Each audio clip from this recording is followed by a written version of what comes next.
ओम शांति।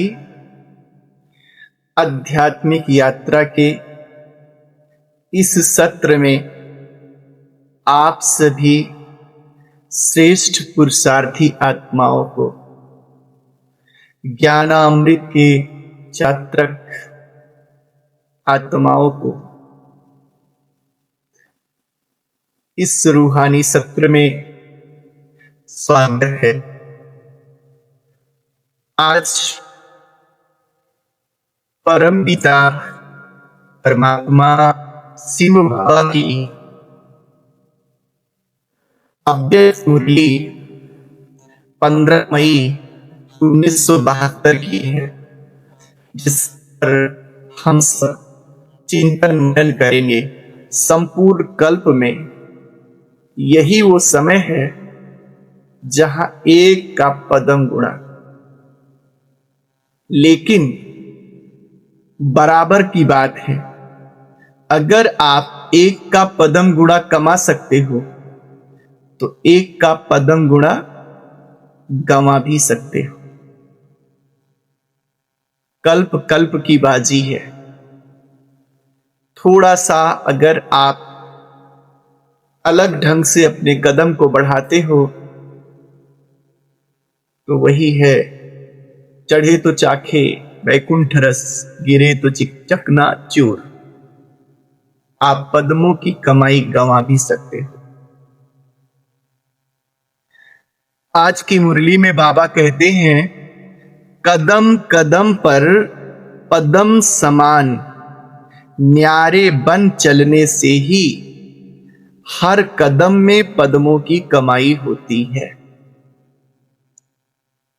कदम में पद्मों की कमाई कब होगी? जब आप पद्म के समान न्यारे बनकर चलोगे। पद्म का दूसरा अर्थ कमल पुष्प होता है।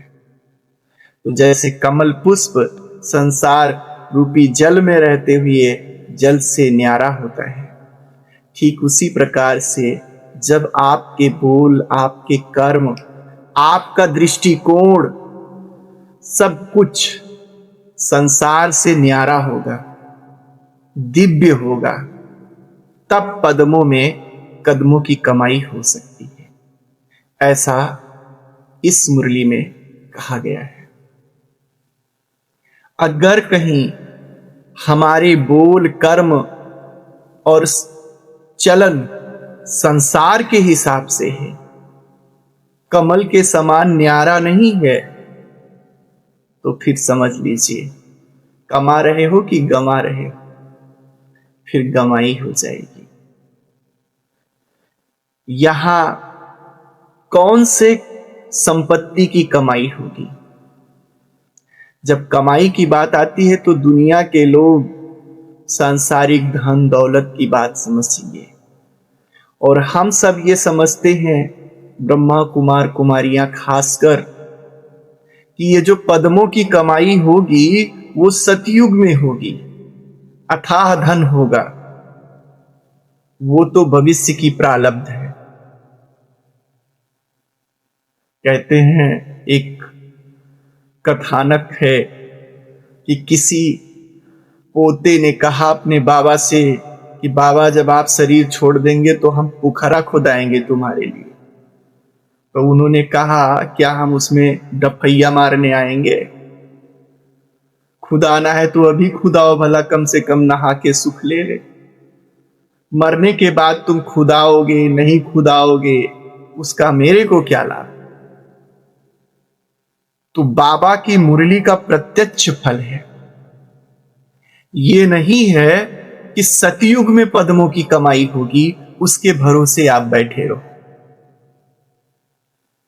वो वही है, कल किसने देखा है?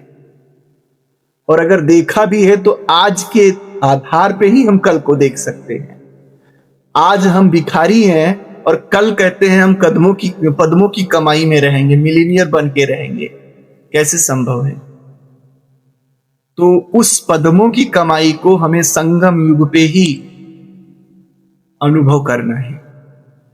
और अब आप सोच लो, अगर किसी को पद्मों की कमाई का अनुभव हो रहा हो इस संगम युग पे, उस आत्मा का चेहरा कैसे होगा, उसकी रॉयल्टी कैसे होगी, उसका चलन कैसे होगा। ठीक है, तो अभी हमें इस संगम युग पे उस पद्मों की कमाई का अनुभव करना है। तो संगम युग में कौन सी कमाई मिलेगी? अगर हम विधि अनुसार, श्रीमत अनुसार कमल समान न्यारे होकर जो है हर कदम बढ़ाएंगे तो कौन सी कमाई होगी? फ्लिपकार्ट का वाउचर नहीं मिल जाएगा, ना अमेजन का वाउचर मिल जाएगा, ना कोई बड़ा चेक मिल जाएगा हमारे नाम से। लेकिन इस समय परमात्मा पिता हम सभी को आध्यात्मिक संपत्ति दे रहे हैं, साइकोलॉजिकल ट्रीजर दे रहे हैं, मनोवैज्ञानिक संपत्ति दे रहे हैं। आप ज्ञान, गुण और शक्तियों से आंतरिक रूप से इतने संपन्न हो जाओगे, अपने आप को इतना फील करोगे कि मैं इतना संपन्न हूं आंतरिक रूप से कि मेरे सामने वो जो स्थूल धन वाले लोग हैं वह भी भिखारी हैं, वह भी किसी न किसी का रोना रोते रहते हैं, मेरा तो ये गड़बड़ हो रहा है, मेरा तो वो गड़बड़ हो रहा है। लेकिन आप सदा संपन्न, आपके तेज के सामने उनका तेज भी फीका रहेगा। तो क्या ऐसा हमारे जीवन में है? इस बात को हमें चेक करना है। संगम युग पे जिस आत्मा ने आध्यात्मिक संपत्ति का अनुभव नहीं किया, वो सतयुग में क्या कर पाएगा? ऐसे तो बाबा कहते हैं कि आप अविनाशी धनवान और संपत्तिवान हो, तो आप विश्व की आत्माओं को किस नजर से देखोगे? अब जो आत्मा इतनी श्रेष्ठ हो जाएगी, आंतरिक रूप से संपन्न हो जाएगी, तो वो संसार को किस रूप में देखेगी? वो संसार की आत्माओं को पूर्व बचपन की दृष्टि से देखेगी। वो समझेगी कि हम इस विश्व के मालिक हैं और ये संसार की आत्माएं हमारी प्रजा हैं अथवा उद्रवत है। ये अभिमान नहीं होगा कि मैं मालिक हूं बाकी सब प्रजा है, अपितु ये एक रूहानी जिम्मेदारी होगी कि हमें सबके प्रति करुणा भाव, दया का भाव रखना है। सबके सब तो भिखारी हैं। रियल में अगर कहीं कंगालपना है तो केवल आंतरिक संपन्नता का। बाहर से आप कितना भी संपन्न हो जाएं, लेकिन अगर आंतरिक रूप से, आध्यात्मिक रूप से संपन्न नहीं है तो आप कभी संतुष्ट नहीं रह सकते और ना किसी को संतुष्ट कर सकते हैं। ऐसे आज इस मुरली में विशेष यह बताया गया है कि वो कौन से 3 शब्द हैं जिन 3 शब्दों को हम अपने जीवन में धारण करके अपनी स्थिति को श्रेष्ठ बना सकते हैं, अपने व्यक्तित्व को श्रेष्ठ बना सकते हैं। अपनी स्थिति को श्रेष्ठ बनाने के लिए हमें 3 जादुई शब्द याद रखने चाहिए: निराकारी, अलंकारी और कल्याणकारी। इनसे मनसा, वाचा और कर्मणा तीनों स्तर पर हमारी आंतरिक स्थिति श्रेष्ठ बन जाती है। आइए इसे हम सब गहराई से समझते हैं। निराकारी बनने का मतलब क्या है? निराकारी अर्थात मैं आत्मा हूं, ऐसे समझना। तो इसका मतलब ये नहीं है कि कमंडल ले लो और हिमालय पर चले जाओ तब निराकारी माना जाएगा, या संसार को छोड़ दो, सन्यासी हो जाओ तो निराकारी माना जाएगा। बाबा की ये विशेष मुरली कहती है कि निराकारी का अर्थ है कि आप अपनी पहचान देह और दैहिक वस्तुओं तक सीमित ना रखें। आज के डेट में अगर कोई व्यक्ति अपनी पहचान बताता है तो क्या बताता है? मैं डॉक्टर हूं। पेशे से अपनी पहचान को जोड़ के रखता है। किसी के पास कोई अच्छा गाड़ी है, अच्छा घोड़ा है, तो उससे अपना पहचान रखता है। किसी के पास कोई उच्च कुल, जाति आदि का है तो वो उससे अपनी पहचान बना के रखता है। और ये गाड़ी, ये पद, ये चीजें आज हैं और कल, तो जब वो चीज नहीं रहती हैं तब व्यक्ति को लगता है कि हमारी पहचान तो मिट्टी में मिल गई, हमारी पहचान तो चली गई, और फिर वो व्यक्ति निराशावाद में चला जाता है। जातिगत, धर्मगत अगर कोई अपना कुल खानदान के आधार पर अगर कोई अपनी पहचान बना के रखता है, दो गड़बड़ियां आती हैं। अगर ऊंचे कुल का है तो अहंकार के वशीभूत हो जाता है कि मैं इस कुल का हूं। उसमें आपका क्या भैया योगदान है, आप उस कुल के हो, वो तो आपका जन्म हो गया इसलिए उस कुल में हो, किसी और में होता तो कोई और कुल के होते। आपको गर्व करने का अधिकार कहां से है? आपने अपने जीवन में क्या किया? और अगर कोई निम्न जाति धर्म में, संप्रदाय में पैदा हो जाता है तो वो आजीवन अपने आप को हीन भावना से ग्रसित रखता है। मैं तो नीचा हूं, मैं तो नीचा हूं, मैं तो नीचा हूं। इसमें आपकी क्या गलती है? आपकी जन्म उस दिशा में हो गया और संसारिक लोग उसको नीचा मानते हैं, उस जाति को। आप नीचे कैसे हो गए? तो बाबा इस मुरली में विशेष ये कहते हैं कि ये जादू है अपने आप को आत्मा समझना। जब आप अपने आप को आत्मा समझते हो तो आप ये समझते हो कि वो जाति चली गई, वो नौकरी चली गई, पैसा चला गया, लेकिन हम उतने तक ही सीमित नहीं हैं। हम उस जाति पाति पैसे से भी ऊपर हैं, हमारी औकात उससे भी बढ़कर है। और तब आप ना तो कभी हीन भावना में आते हैं और ना कभी अहम भावना में आते। तो अपने आप को आत्मा समझने से यह ऊंचाई आपकी प्राप्त होती है। मनसा आपकी बड़ी श्रेष्ठ हो जाती है कि मैं परमात्मा पिता की संतान, I am the just like God, मैं उसके जैसा हूं। और ये जो संसार की पहचान है ये क्षण मात्र के लिए है। तो इसलिए पहला जादुई शब्द है निराकारी। उसको जीवन में इस प्रकार से अपने जीवन में धारण करना है। और दूसरा जादुई शब्द है अलंकारधारी। हमें ज्ञान गुण शक्तियों के अलंकार धारण करने। अलंकार अर्थात जिससे चरित्र हमारा सज जाए। ये है जैसे देवियों के, देवताओं के हाथों में, उनके जितने भी हाथ हैं, कोई ना कोई अस्त्र और शस्त्र दिखाते। ठीक उसी प्रकार से आपका जो चरित्र हो, आपका जो व्यक्तित्व हो, वो भिन्न भिन्न प्रकार के ज्ञान से, गुणों से, शक्तियों से सजा हो इस संगम युग में। ऐसे सुदर्शन चक्र फिराने की बात कहते हैं बाबा कि अलंकार में एक सुदर्शन चक्र भी आता है, तो उसको फिराते रहो, अर्थात स्वयं को देखो। अपने होठ तो नशा चढ़े, हम साथ साथ चल रहे हैं, किसी बहन का प्रमोशन हो गया, किसी को उसको कोई बड़ा पद दे दिया गया, मुझे नहीं मिला, मैं उससे योग्य भी था लेकिन मुझे नहीं मिला, कुछ चाटुकारिता के कारण या किसी कारण उसको मिल गया। हमें कैसे फील होगा? सोचो कैसे फील होगा? कैसे फील होगा?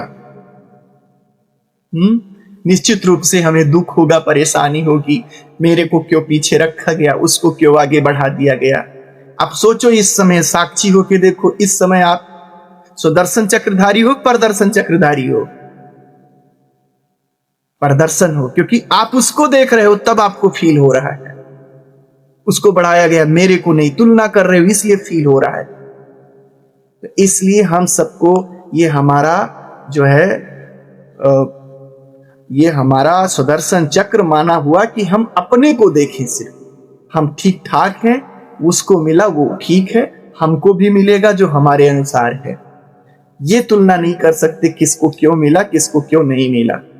तो सुदर्शन चक्र एक तो वो कि अपनी आध्यात्मिक स्मृति रखो पूरे कल्प में, जिसको कहते हैं पूरे कल्प में आप कब देवता थे, कब जो है पूज्य स्वरूप में हुए, ये तो सुदर्शन चक्र है ही है। लेकिन अभी अभी संगम पे हमको ये फिराना है कि हमें अपने आसपास के अपने सेवा साथियों को भी नहीं देखना है, किस कौन आगे बढ़ाया जा रहा है, कौन पीछे जा रहा है, कौन क्या जा रहा है, उससे हमारा कोई लेना देना नहीं हो। हम केवल अपनी घोटे और नशा चढ़े।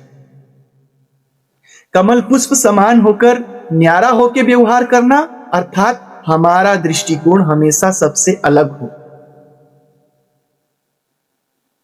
कोई आपको, मान लिया जाए कोई आपको गाली देता है, तो संसार का दृष्टिकोण क्या होगा? गाली देगा तो उधर हम भी क्या निकालेंगे?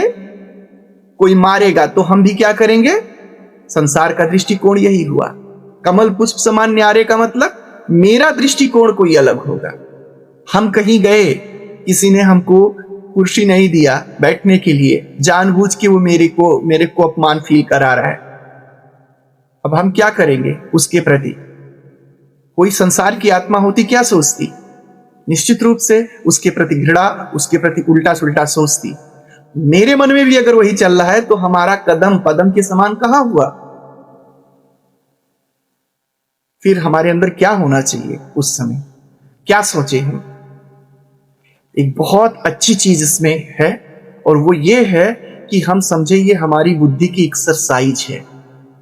जैसे कि हम सब जब जिम करने जाते हैं या करते हैं कुछ, तो उसमें मांसपेशियों को क्या होता है? थोड़ा सा खिंचाव होता है, कष्ट होता है ना। लेकिन उस कष्ट से हमारा शरीर सुदृढ़ बनता है और श्रेष्ठ बनता है। तो हम ये समझे कि ये परिस्थितियां नहीं हैं, मेरे बुद्धि के लिए, मेरे मन के लिए थोड़ा सा एक्सरसाइज है, एक डंबल का काम कर रही हैं। उसने मेरे लिए ऐसी स्थिति पैदा की तो मेरे बुद्धि में यहाँ खिंचाव हो रहा है, मेरे बुद्धि में यहाँ तनाव हो रहा है, और उस तनाव को मैं अपनी आध्यात्मिक शक्ति के द्वारा मैनेज कर रही हूँ। तो जब बार बार ऐसे हम मैनेज करेंगे तो हमारी बुद्धि और शार्प बनेगी, हमारी बुद्धि और श्रेष्ठ बनेगी। तो जो बाहरी परिस्थितियां हैं, हम ऐसे ऐसे हटके निर्णय हर जगह ले, सामने वाला परेशान कर रहा है और मैं समझ रहा हूं कि ये तो मेरे को बुद्धि की रूहानी एक्सरसाइज करने का मौका दे रहा है। क्योंकि उस एक्सरसाइज में भी थोड़ा कष्ट होता है, तो इसमें भी थोड़ा सा कष्ट हो रहा है, ये पक्का है, लेकिन मैं मजबूत भी बन रहा हूं।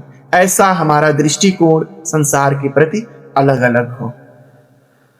दूसरा, सर्व शक्तियों से सर्व अलंकारधारी का मतलब है, बाबा कहते हैं कि जो जो मूर्तियां अलंकारधारी होती हैं उनमें अहंकार नहीं होता।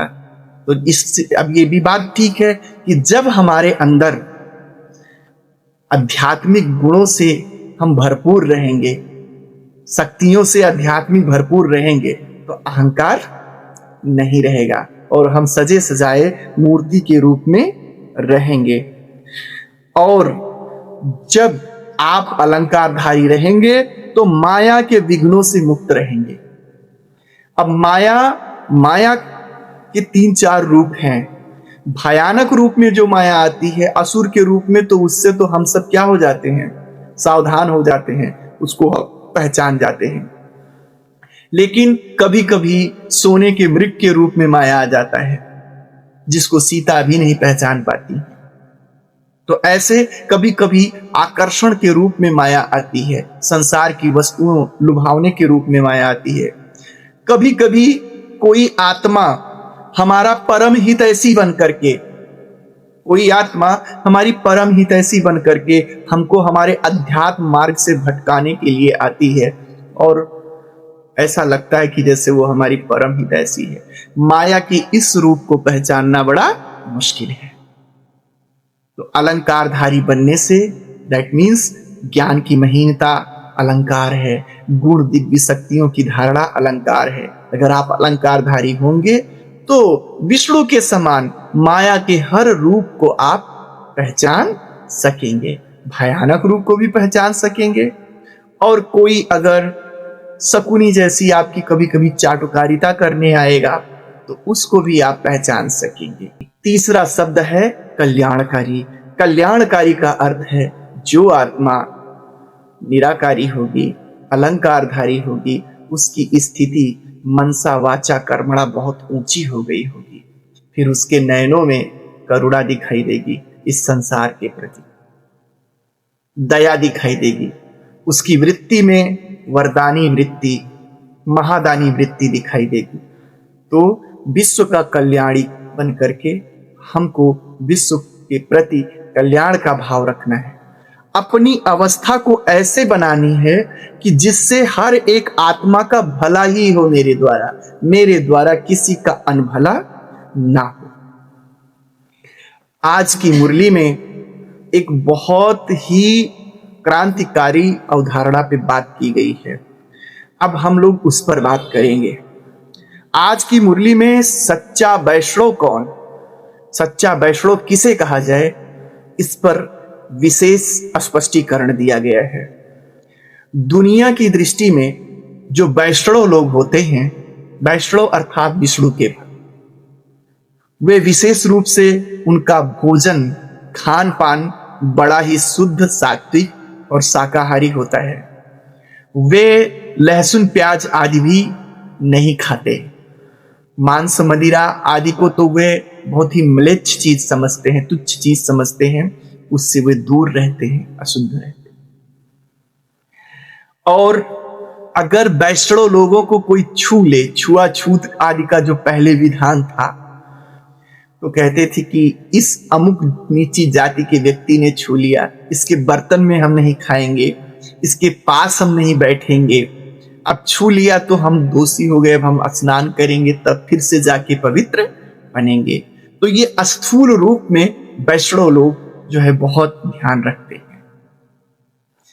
यह मुरली हम सबको बताती है कि आप केवल देह तो हो नहीं, देह के साथ साथ आप आत्मा हो। मानो एक साइकोसोमैटिक प्राणी है, तो आपने स्थूल चीजों पर तो अंकुश लगा लिया, आप शुद्ध सात्विक भोजन कर रहे हो, ऐसे वैसे लोगों के साथ आप बैठ नहीं रहे हो, कोई छू लेता है तो आप शुद्धिकरण हेतु स्नान करते हो, लेकिन आपकी आत्मा कौन सा भोजन कर रही है? जितने भी वैष्णव हैं, आपकी आत्मा कौन सी भोजन कर रही है? आत्मा तो वही सोशल मीडिया की अश्लील तस्वीरें, अश्लील चीजें देख रही है। आपके मुख से वही गंदे बोल निकल रहे हैं, कर्म वैसे ही हो रहे हैं, तो आप वैष्णव कैसे हुए? सच्चा वैष्णव का मतलब यह हुआ कि जिसकी बुद्धि में तमोगुणी संस्कार रूपी कोई भी भोजन ना जाए, जिसकी बुद्धि तमोगुणी संकल्प पुरानी दुनिया की बातों से और पुराने संस्कारों से क्या रहे, दूर रहे, टच भी जिसको ना करे। तो जिस प्रकार से हम शरीर के भोजन के लिए जो है ध्यान रखते हैं, ठीक उसी प्रकार से हम आत्मा के भोजन के शुद्धिकरण पर भी ध्यान दें, उसको कहा जाएगा सच्चा वैष्णव। जैसे उनको कोई नीच व्यक्ति, नीच जाति का व्यक्ति छू लेता है तो कहते हैं अशुद्ध हो गए, ठीक ऐसे ही अगर आपके दिमाग में कमजोरी वश राह चलते चलते, ज्ञान चलते चलते अगर कोई विकारी ख्यालात आ जाए, अशुद्ध भावनाएं आ जाएं, विकारी बोल आ जाएं, तो क्या समझो, आप क्या हो गए, अशुद्ध हो गए। अब आपको क्या करना है? वो लोग जल से स्नान करते हैं तब जाके शुद्ध होते हैं, और आपको अब विशेष रूप से विशेष ज्ञान का स्नान करना है, योग की धूप जलानी है। वो लोग तपश्चर्या करते हैं, भगवान के सामने मंदिर में बैठकर अनुनय विनय करते हैं, प्रभु मुझे क्षमा करो, गलती हो गई, उस आदमी ने मेरे को छू लिया। तो ऐसे आप योग में बैठ करके जो है धूप सेको और ज्ञान का स्नान करो, तो आपके अंदर जो वो बुरे विचार आ रहे हैं या आ गए आपके किसी कारणवश, कमजोरीवश, तो वे आपसे खत्म हो जाएंगे और आप शुद्ध हो जाएंगे। तो इस प्रकार से सच्चा वैष्णव कौन? जो स्थूल और सूक्ष्म दोनों रूप से शुद्ध हो, जिसने स्थूल व्रत भी लिया हो और सूक्ष्म व्रत भी लिया हो, तो ऐसे आत्माओं को सच्चा वैष्णव कहा जाता है। फिर आज की इस विशेष मुरली में कहा गया है कि सतयुग में आप सभी आत्माओं के लिए प्रकृति दासी के रूप में सेवा करती है।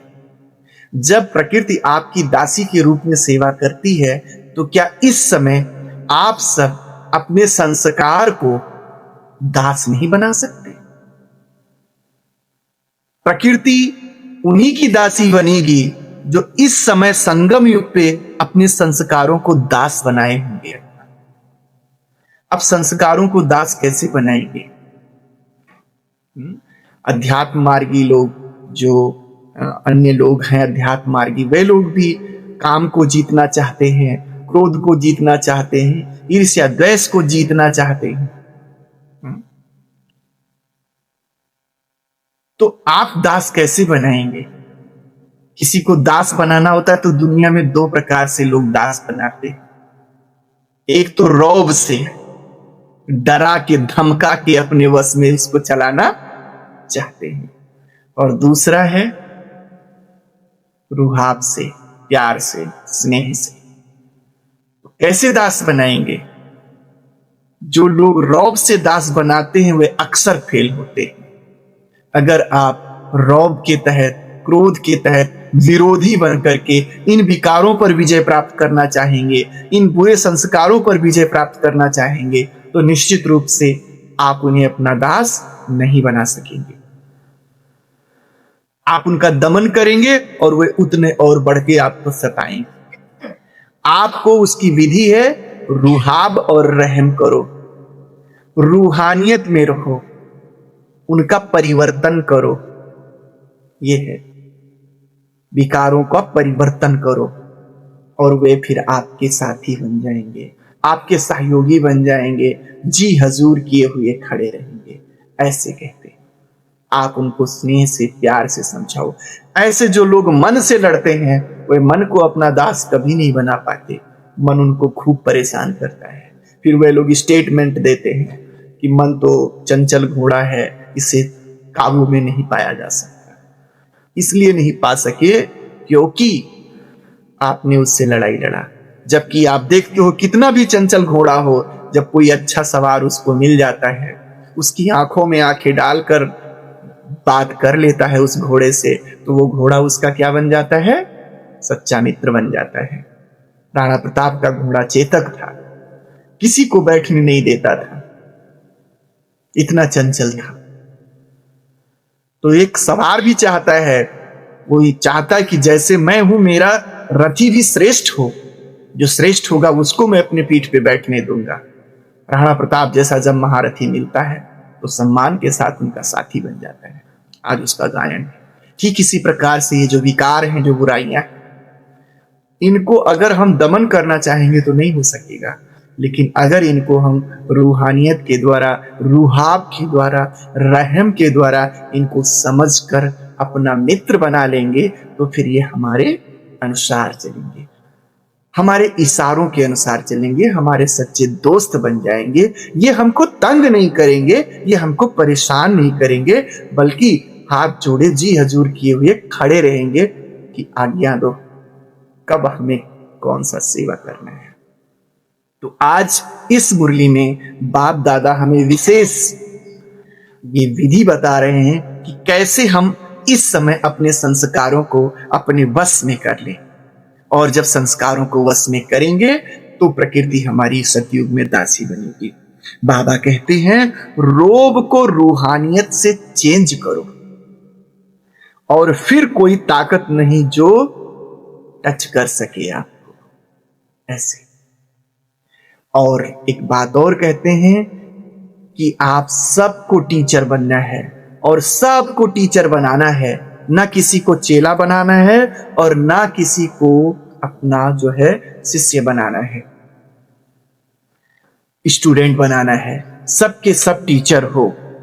जो आत्माएं स्वयं का टीचर नहीं बनती वे कमजोर रह जाती हैं। ये जितनी बातें बताई गई, सच्चा वैष्णव बनना है, संस्कारों को अपने वश में करना है, निराकारी, अलंकारी और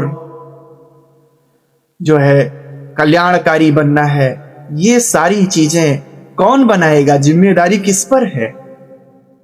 निमित्त आत्माएं बनाएंगी, बाबा बनाएंगे, या आपकी जिम्मेदारी अपने ऊपर है?